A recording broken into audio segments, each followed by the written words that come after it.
August 19th, 1991. A locked room on the Crimean coast. A woman is pressing her ear to a small radio, listening to the BBC report the collapse of everything her husband built. Outside, Soviet military vehicles circle the villa. The telephone lines are dead. She cannot call anyone. She cannot leave.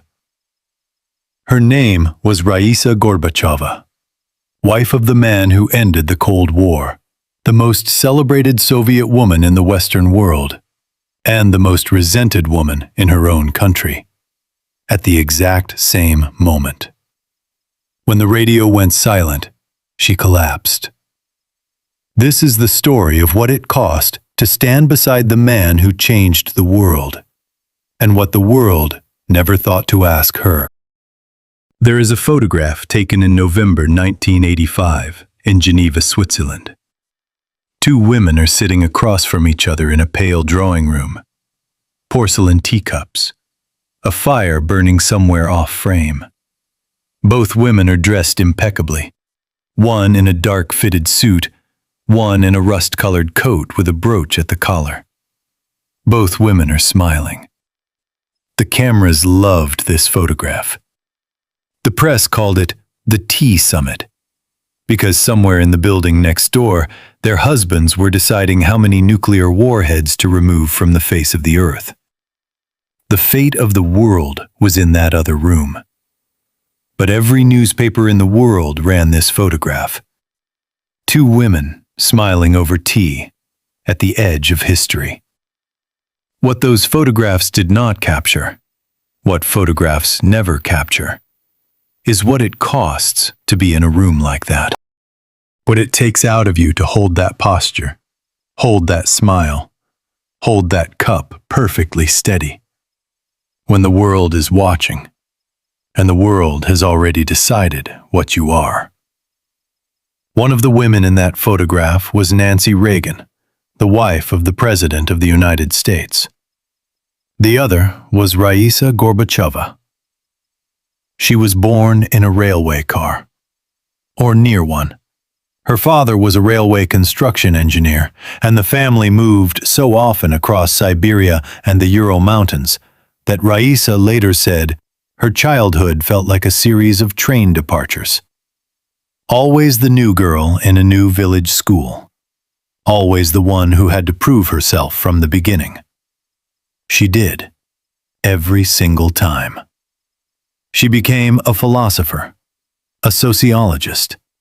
She earned a doctorate studying how ordinary Soviet citizens actually lived. She went into their homes, their farms, their cramped apartments, and she wrote it all down. She knew, more than most people in the Kremlin would ever know, what a life without privilege actually looked like. Then her husband's name appeared on a list, and then another list. And then, in March 1985, Mikhail Sergeyevich Gorbachev became the General Secretary of the Communist Party of the Soviet Union, the most powerful position in the second most powerful country on earth. And Raisa Gorbacheva stepped into a role that had never existed before. For more than 70 years, the wives of Soviet leaders had been invisible. Not by accident, not by oversight, by design. They stayed inside. They did not speak to journalists. They did not attend summits. They did not have opinions, or at least, they did not express them. They were the shadows behind the shadows. Raisa was different. She appeared at her husband's side at public events. She spoke to the Western press. She wore tailored suits and high heels in a country where most women owned 2 dresses. She had opinions about Russian culture, about heritage, about women's participation in public life. She expressed them. The West was enchanted. The Soviet Union was not. What followed, through the 6 years Gorbachev led the Soviet Union, through the summits in Geneva and Reykjavik and Washington, through the trembling years of glasnost and perestroika, through the August night in 1991 that would mark her in ways no one fully understood until much later, is not a story about politics. It is not a story about the Cold War, or the Nobel Peace Prize, or the fall of the Berlin Wall. It is a story about what it means to be the person standing next to the person who changes the world. What it costs, what it breaks, and what remains when the applause has gone quiet and the cameras have been put away. This is the story of Raisa Gorbacheva. She was always the new girl. That is the detail Raisa herself returned to, years later, when she tried to explain who she was before the cameras found her. Not the doctoral degree, not the philosophy lectures, not the fitted suits that would one day make headlines in Paris and London and Washington. She returned to this, the feeling of walking into a classroom where every face already knew every other face, and knowing that you would have to earn your place before you could breathe. Her father, Maxim Titarenko, was a railway construction engineer, a man whose work took him wherever the Soviet state needed rails laid through rock and ice and frozen earth.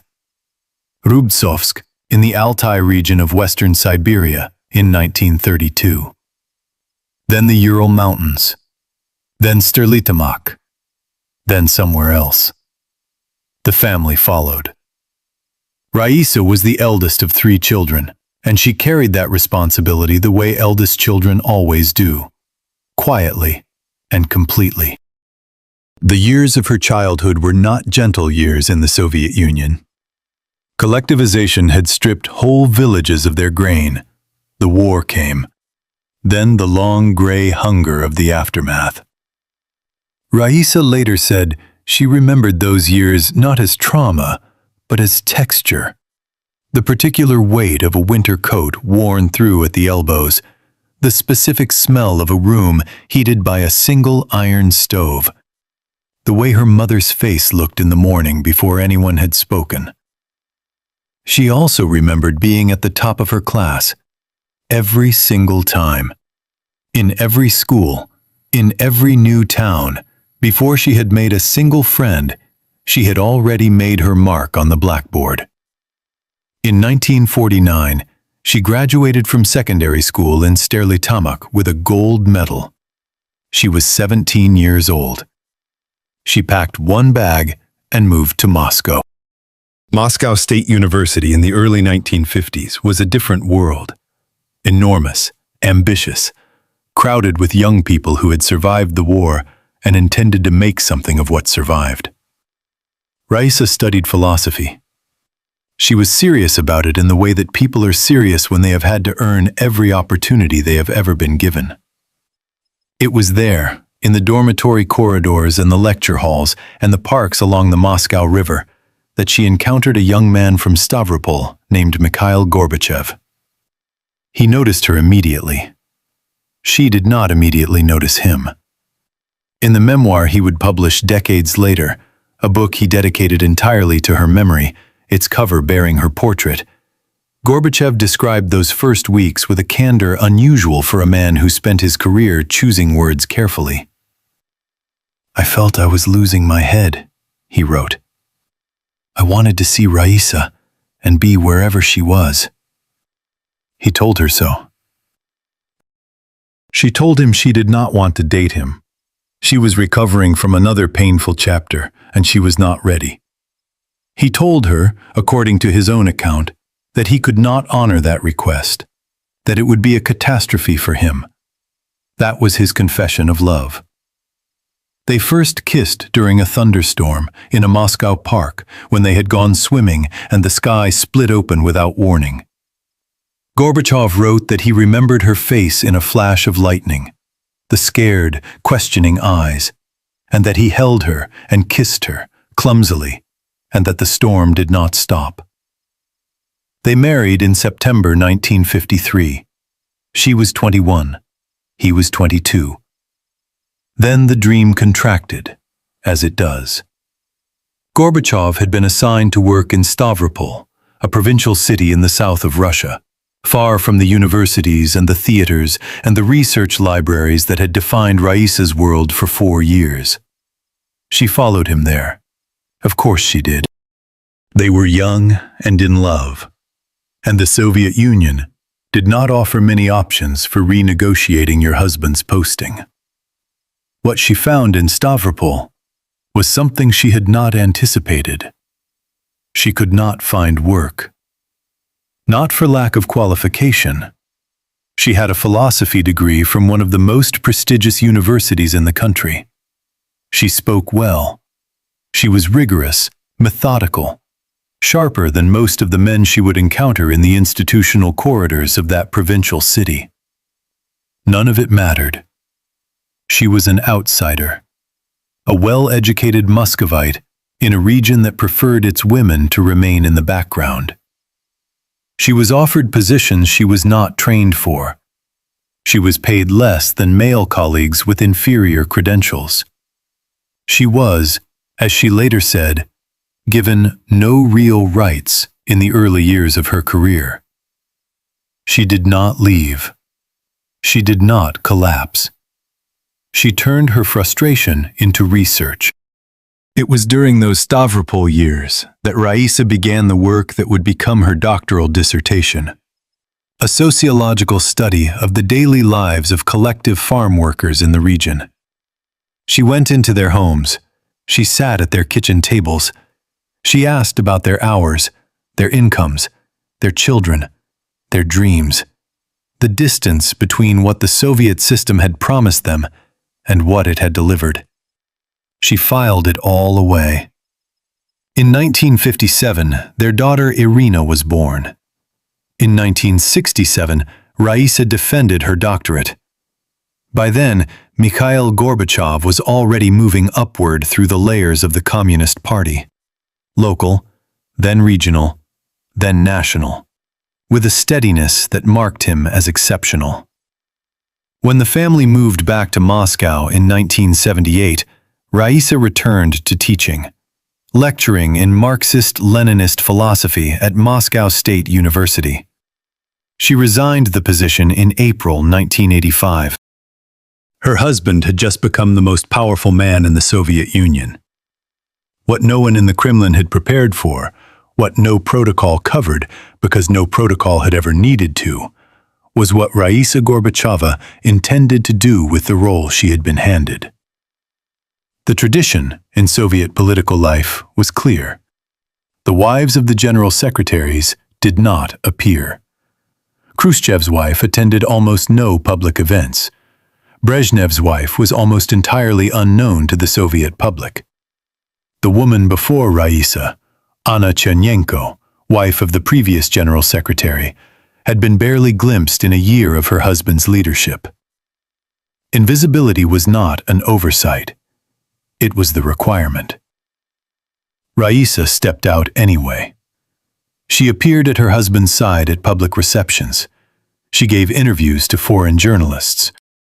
She accompanied Gorbachev to Paris in October 1985, where she attended private fashion shows by Yves Saint Laurent and Pierre Cardin.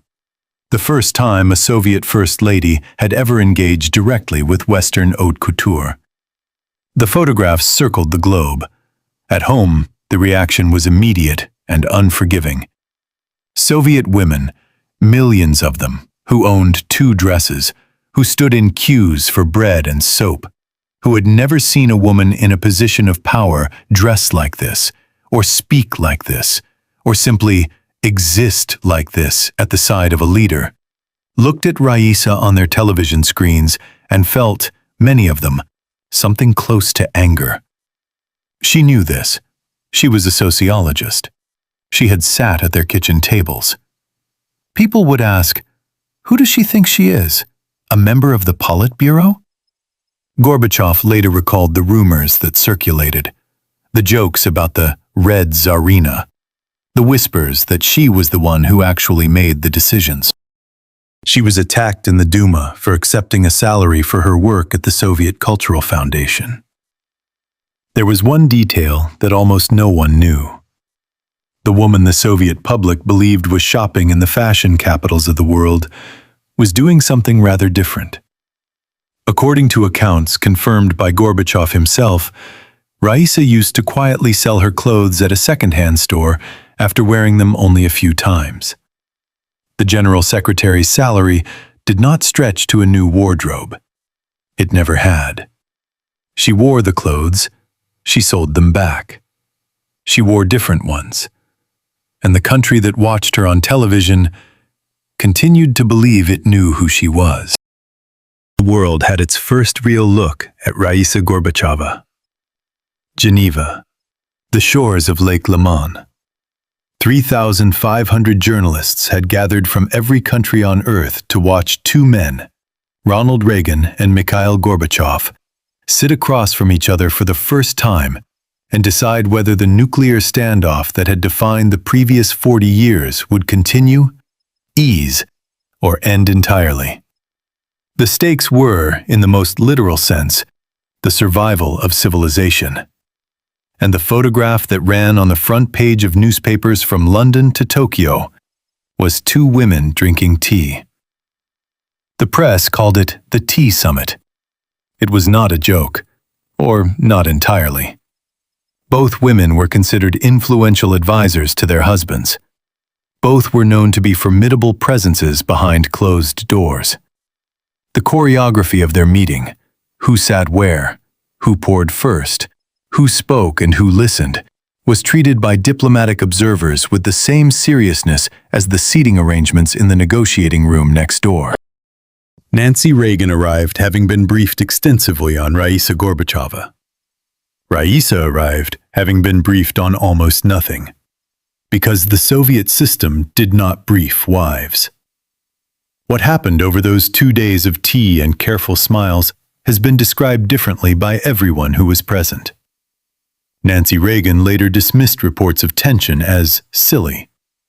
But the reports persisted, that Raisa had lectured rather than conversed, that she had recited Soviet ideology with a docent's precision, that Nancy had found her humorless and relentless.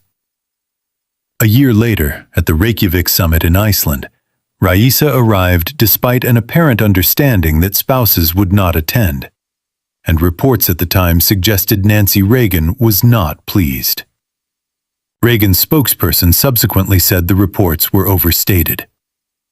What is documented, and what no one disputed, is the visual effect of Raisa's presence at both summits. She was unlike anything the Western world had been offered before from the Soviet side of the table. The previous leaders' wives, those rare occasions when they had appeared at all, had been elderly women in dark coats, standing slightly behind their husbands, offering nothing to the camera. Raisa was 53 years old, composed, visibly intelligent, dressed with an attention to detail that communicated something deliberate. She talked to journalists. She had things to say. Of course, in the West, she had a very dramatic effect in terms of making the Russians seem more human. Oliver Waits, the Reuters Moscow bureau chief during those years, said later, "All of these gruff and unsmiling Russian leaders of the past, suddenly here's a man who is not only jolly himself, but has a real ordinary wife with him." Ordinary. The Western press used that word about Raisa as a compliment. In the Soviet Union, it landed differently. Back home, something was hardening. The women who watched Raisa on Soviet state television, the ones she had once interviewed for her doctoral research, the ones who stood in queues and managed households on salaries that stretched only to the middle of the month, were not moved by the same qualities that enchanted the foreign press. They saw a woman who changed her designer clothes twice daily when visiting Chernobyl victims. They saw fur coats at the site of the Armenian earthquake. They saw, as one observer put it, a woman whose image was too remote from their own reality to be credible. Jokes spread through Moscow like cold air under a door. The Red Tsarina. Gorbachev's Josephine. People asked, according to Gorbachev's own later account, "Who does she think she is? A member of the Politburo?" There was also the question of influence. Rumor, persistent and unverifiable, held that Raisa shaped her husband's political decisions. That the anti-alcohol campaign he launched in 1985 was her doing. That she sat in on meetings she should not have attended. That the general secretary consulted his wife before he consulted his advisors. Gorbachev denied this emphatically in his memoirs. "Those constant stories that she took political decisions or put pressure on me are nonsense," he wrote. "She didn't even know how the Politburo worked." Whether the rumors were true or false, they were effective. A woman who was visible was a woman who could be blamed. In June 1988, Raisa Gorbacheva appeared on the cover of Time magazine. She was the first Russian woman ever to be so honored. The photograph showed her in a red suit, direct gaze, entirely composed. The cover line positioned her as a symbol of the new Soviet Union, of glasnost, of perestroika, of the tentative opening that Gorbachev was attempting to engineer between his country and the rest of the world. She was, by any measure, at the height of what this role could offer. And yet, the things that did not appear in the Time magazine photograph, the salary disputes, the Duma attacks, the jokes that circulated in every city from Leningrad to Vladivostok, the second-hand store, the isolation of being the first person to occupy a role that had no office, no staff, no formal title, no precedent, and no protection. In the United States, a first lady had a chief of staff, a press secretary, a social secretary, a team of schedulers and advance staff. In France, in Britain, there were structures, imperfect ones, but structures. In the Soviet Union, there was nothing. Raisa had once told an interviewer that the role of a Soviet leader's wife was to be, as she put it, a rose in her husband's lapel. She had spent her entire adult life refusing to be decorative. Now the country expected nothing else. She stood at summits where the fate of the world was decided, and poured tea, and smiled for cameras, and listened to what was said in the rooms she was permitted to enter. And she did not say what she thought about the rooms she was not. That was the bargain. That was always the bargain. And for 6 years, through Geneva and Reykjavik and Washington and Moscow, through the impossible balancing act of being too much for one country and exactly right for another, she kept it. Until the summer of 1991, when the bargain was broken for her. There is a version of Raisa Gorbacheva that history preserved very carefully. The version in the photographs. The version on the Time magazine cover. The version that walked beside her husband through the marble corridors of summit venues in Geneva and Washington and Reykjavik. Her posture perfect, her expression composed, her clothes always precisely right for the occasion. That version was real, but it was also a construction, not a deception exactly, but a surface. And beneath the surface, as beneath all surfaces, there was something the cameras could not reach. Consider what the role actually required. There was no office, no staff, no budget allocated to her work, no title that carried legal weight, no formal position in any structure of the Soviet state. When Raisa accompanied Gorbachev to a summit, she was there as a wife, which meant she was there on sufferance, present because her presence had been decided to be useful, able to be uninvited at any moment without explanation or recourse. At Reykjavik in 1986, that almost happened. The summit was called at short notice, and spouses had not been part of the original plan. Raisa came anyway. She understood, perhaps better than anyone, that if she did not insist on being present, the space would simply close. She had no allies in the traditional sense. The wives of other Soviet officials kept their distance. Proximity to a woman this visible was its own kind of risk. The foreign dignitaries who admired her at summits went home. The journalists who wrote glowing profiles of her in Paris and London and Rome had no presence in the apartment buildings of Leningrad and Novosibirsk, where ordinary Soviet women read those profiles with something between bewilderment and resentment. She was, in the precise meaning of the word, alone in her position. What Raisa did with that aloneness is instructive. She worked. In 1986, she co-founded the Soviet Cultural Foundation, later renamed the Russian Cultural Foundation, an institution dedicated to recovering and preserving cultural artifacts that had been removed from Russia after the Bolshevik Revolution. Under her presidency, the foundation recovered more than 50,000 objects, paintings, manuscripts, icons, items of historical and artistic significance that had been dispersed across Europe and beyond during the upheavals of the 20th century. She did this without a government salary at first, and when she later accepted one for her work as vice president of the foundation, she was attacked in the Duma for it.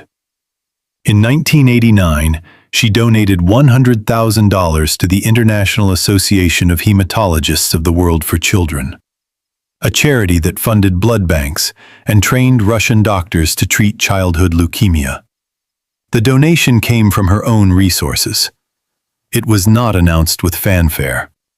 The money went to buy equipment for hospitals that had almost none. Childhood leukemia. She chose that cause specifically. She had no particular personal reason to at the time. It was simply a need she had identified, and she had the means to address part of it. And so she did. Years later, the significance of that choice would become something no one could have anticipated. But in 1989, it was simply a woman doing what she could with what she had. The mornings belonged to them. This is the detail that Gorbachev returned to most often in the years after her death. Not the summits, not the speeches, not the historical weight of what they had witnessed together. The mornings. Every day, for 40 years, regardless of where they were or what the weather was, they walked together. Through the streets of Stavropol when they were young and unknown. Through the parks of Moscow when he was climbing through the party ranks. Through the grounds of whatever official residence or summit venue they happened to be in when history placed them somewhere extraordinary. One day we took each other by the hand and went for a walk in the evening, he told Vogue magazine in 2013. And we walked like that for our whole life. Raisa loved snowstorms, he said. When the weather turned bad, he would suggest they stay inside. She would say no. They went anyway. Those walks, unhurried, unrecorded, nobody's business but their own, were perhaps the only part of their life together that belonged entirely to neither the Soviet state nor the watching world. Everything else had an audience. The walks did not. It is worth pausing on this. Here was a man whose every movement was tracked by security services, whose schedule was managed by a bureaucracy of thousands, who had not made a genuinely private decision about his own time in years. And here was a woman whose every public appearance was analyzed, whose clothes were critiqued, whose very existence in the role she occupied was contested. And every morning, they walked. Simple, ordinary, entirely theirs. By 1990, something had shifted. The Soviet Union that Gorbachev had been trying to reform was not cooperating with the reforms. The Baltic states were moving toward independence. The economy was failing in ways that glasnost could illuminate, but perestroika could not fix. Hardliners within the party had concluded that the General Secretary had gone too far, that his openness to the West, his willingness to negotiate, his apparent belief that the Soviet system could be made humane, amounted to a betrayal of everything the party had been built to protect. Raisa felt this change as a change in the air of rooms. The particular quality of silence when she and Mikhail entered a gathering, the way certain people's eyes moved away, the smile that did not reach the eyes. She knew that smile. She had worn it herself in Geneva, and what it concealed. She had spent 6 years learning to read the surface of things. She knew when a surface was about to crack. In the summer of 1991, she and Mikhail traveled south to the Black Sea coast, to a government dacha in the Crimean resort of Foros, a place of white walls and sea breezes, and the particular peace of somewhere that felt, temporarily, removed from everything. They had no way of knowing. It would be the last peaceful thing. The morning of August 19, 1991, began like any other morning at the Foros dacha. The Black Sea was calm. The light came in off the water the way it does in that part of Crimea, flat and pale and generous, the kind of light that makes everything look briefly possible. Gorbachev had been working on a speech. Raisa had been reading. Their daughter Irina and her husband Anatoly were somewhere in the compound with their 2 granddaughters. The family was together, which was not always the case, and the particular ease of that, the simple fact of being in one place, all of them, with nothing immediately required, was something Raisa had learned not to take for granted. At 4:50 in the afternoon, a group of men arrived at the dacha without warning. They were senior officials, Gorbachev's own chief of staff among them, along with the head of the KGB, the defense minister, and several others. They had not called ahead. They had not been invited.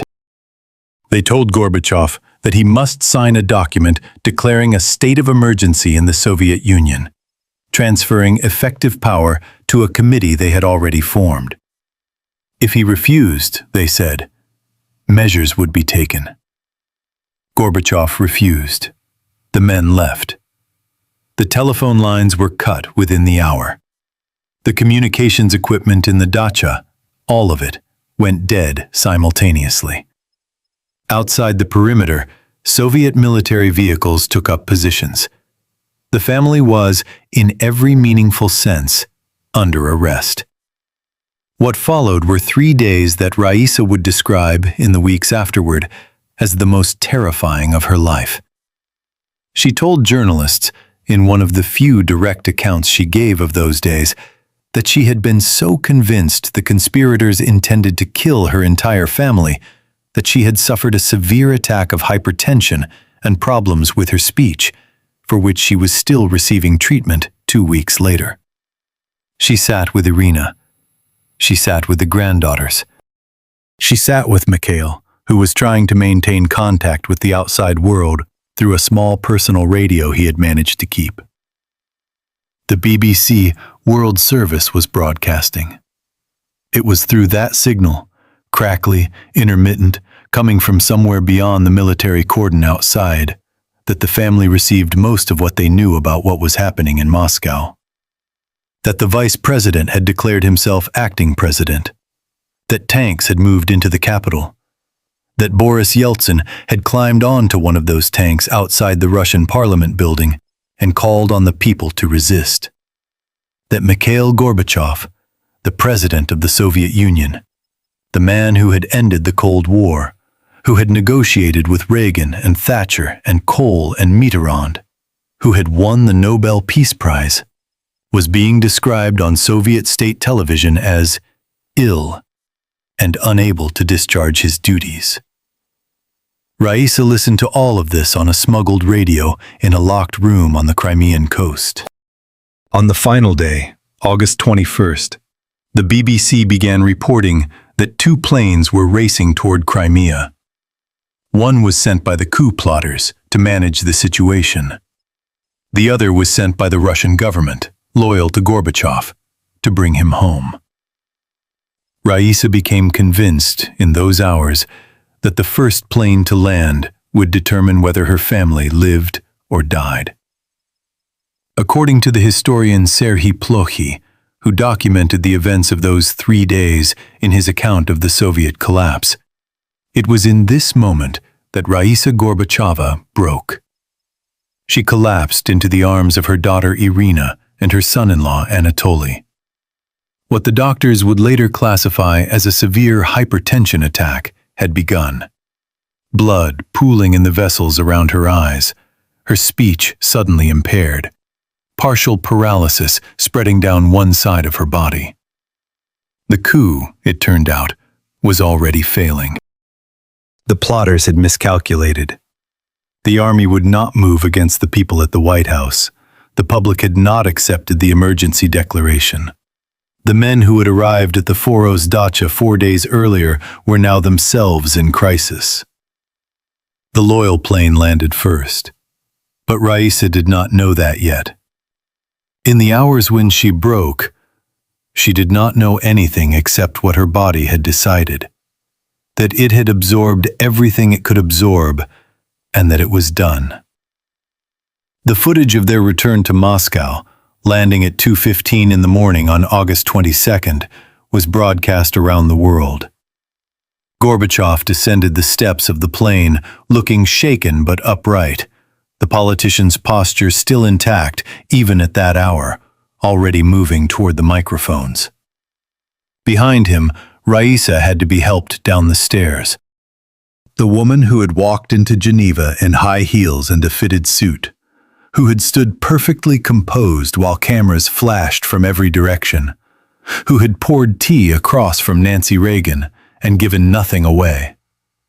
That woman had to be helped down an airplane staircase at 2 in the morning in Moscow. She was 59 years old. She had hematomas around her eyes. She could not speak properly. The television cameras caught it all.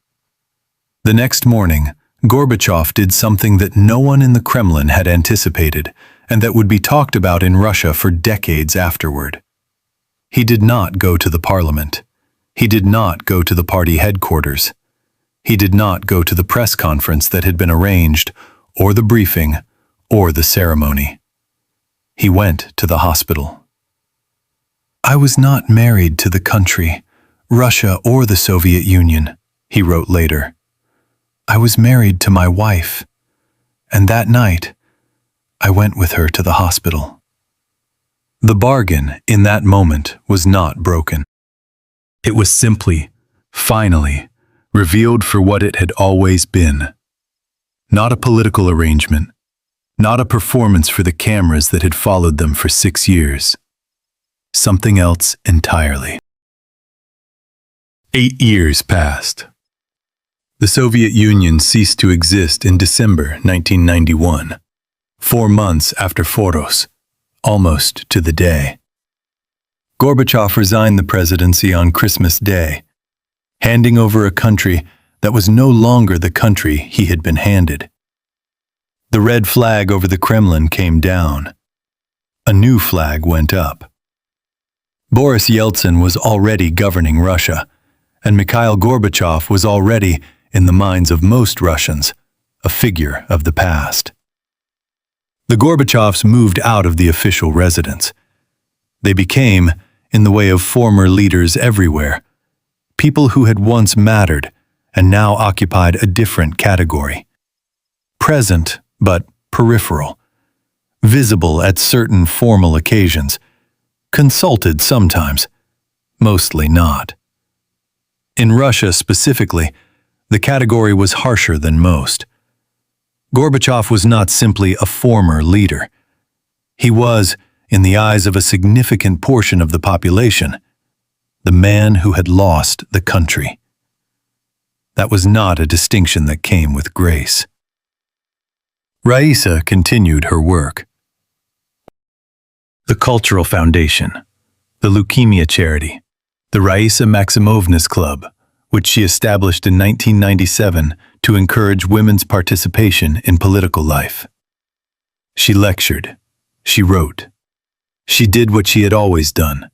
She filled the space available to her with something useful, and she did it without the cameras that had once followed her everywhere, because the cameras had moved on to other subjects. The walks continued, every morning, whatever the weather. In the summer of 1999, Raisa Gorbacheva began to feel unwell. The diagnosis, when it came, was acute leukemia, a rare and aggressive form of blood cancer. She was 67 years old. The Gorbachev family made the decision to seek treatment in Germany, at the University Hospital in Münster, where specialists in the condition practiced. She was admitted on July 25, 1999. Mikhail Gorbachev did not leave. He stayed in Münster for the entirety of her treatment. Weeks that stretched into the particular suspended time of hospital corridors and specialist consultations, and the slow accumulation of information that never quite adds up to certainty. He spoke to journalists every day from outside the clinic, which was something no former Soviet leader had ever done. Not because there was anything new to report, but because he could not be silent. He was a man who had spoken to the world for years, and now he had only one thing to say, and he said it in every way available to him. She was still here, and he was with her. Some historians, including Serhii Plokhy, have suggested that the physical collapse Raisa suffered during those 3 days at Foros in 1991, the hypertension attack, the stroke, the shock to her system, may have been the beginning of what became, 8 years later, the leukemia that killed her. The medical connection cannot be stated as established fact, but the possibility has never been dismissed entirely. What is certain is this. The woman who had donated $100,000 to a childhood leukemia charity a decade before her own diagnosis, who had helped fund the blood banks and train the Russian doctors who treated the disease, now lay in a German hospital receiving the treatment that her own philanthropy had helped make possible in her home country. She had given money to fight a disease she did not yet know she had. Then something happened that no one had predicted. When the news of Raisa's illness became public, the letters began to arrive. Thousands of them. From across Russia, from the cities and the towns and the villages, from the women who had watched her on television for 6 years and felt something between bewilderment and resentment, from the people who had told the jokes about the Red Tsarina, from the men who had argued in their kitchens that she had too much influence, from the ordinary Soviet citizens whose lives she had once documented in her doctoral research and who had never forgiven her for having left that world behind. They wrote to her. They sent flowers. They sent money. To the Gorbachev Foundation, addressed to her recovery, from people who had very little money to send. Gorbachev read the letters. Every one of them, as far as anyone could tell. He sat in that hospital corridor in Münster and read the words that the people of Russia had finally found for this woman. The words they had not been able to find, or had not chosen to find, while she was well and visible and easy to resent. The twist of it, the particular, devastating twist, is not that they had been wrong about her all along. People are rarely entirely wrong. The twist is the timing. The love that arrives at the bedside. The flowers that come when the person can no longer walk to the window to see them. She had spent her life being the first person to do things no one had done before. She was, in this too, the first. The first Soviet leader's wife to be mourned before she had finished dying. By a country that had never quite figured out how to love her while she was alive. On September 20th, 1999, at the University Hospital in Münster, Germany, Raisa Maximovna Gorbacheva died of circulatory and organ failure. She was 67 years old. Mikhail Gorbachev was at her side. Their daughter Irina was at her side. Gorbachev left the clinic afterward without speaking. A hospital spokesperson confirmed the cause of death. Boris Yeltsin, Gorbachev's political nemesis, the man who had humiliated him on national television after the failed coup. The man who had, in many ways, ended his political career, ordered a state aircraft sent to Germany to bring her body home. She was buried at Novodevichy Cemetery in Moscow, the resting place of some of the most significant figures in Russian history, with full honors. Later, in a diary entry written 1 year after her death, Gorbachev recorded what he was left with. "My life has lost its principal meaning," he wrote. "I have never had such an acute feeling of loneliness." After she was gone, Gorbachev stopped walking. Not immediately, not all at once. But the mornings that had belonged to both of them, the 40 years of daily walks through whatever weather the season offered, the snowstorms she had insisted on, the parks and the streets and the grounds of summit venues in cities they had visited together. Those mornings became, without her, something he did not know how to inhabit. He had told her once, when the weather was bad, "Let's stay inside." She had said no. They went anyway. She was gone now. The snow fell, without instruction. He continued working, in the way that people who have been defined by work continue working when work is all that is left. He wrote. He gave interviews. He maintained the Gorbachev Foundation. He advocated, in the years that followed, for the things he had always believed in: dialogue over confrontation, openness over secrecy, the possibility that history did not have to repeat its worst chapters. Russia did not particularly want to hear it. The country had moved on to a different kind of leader, a different set of certainties. Gorbachev became, in the Russian imagination, a figure of the previous century, present, occasionally consulted, mostly set aside. In 2009, a decade after her death, he released a compact disc. It was called Songs for Raisa, 7 romantic songs recorded with the musician Andrei Makarevich. Gorbachev sang on them, the man who had negotiated nuclear arms treaties and addressed the United Nations, who had accepted the Nobel Peace Prize and watched the Soviet flag lowered for the last time, who had been celebrated in the West and resented at home, sang love songs for his dead wife and released them to the public. The proceeds went to the charities she had founded. It was, by any conventional measure, an unusual thing for a former head of state to do. It was also the most honest thing he had done in years.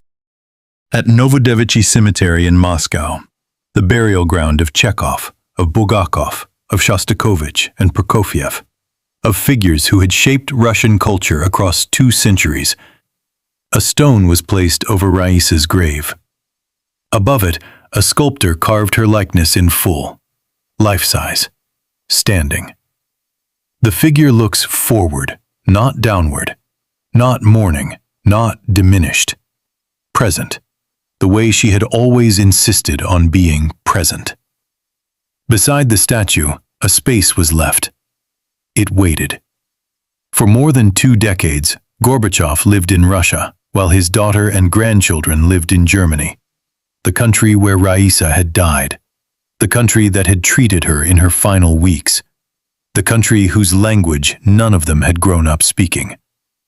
The distance between them was the distance that history makes between people, when it has finished using them. He gave his last major interview in 2022. He was 91 years old. He spoke about Ukraine, carefully, as he had always spoken about painful things, and about the necessity of dialogue, and about what was lost when people stopped believing that their adversaries were also human beings. He did not say her name in that interview, but he did not need to.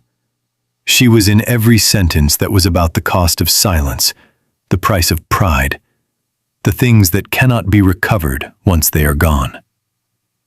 On August 30th, 2022, Mikhail Sergeyevich Gorbachev died at the Central Clinical Hospital in Moscow after a prolonged illness. He was 91 years old. Vladimir Putin did not attend the funeral.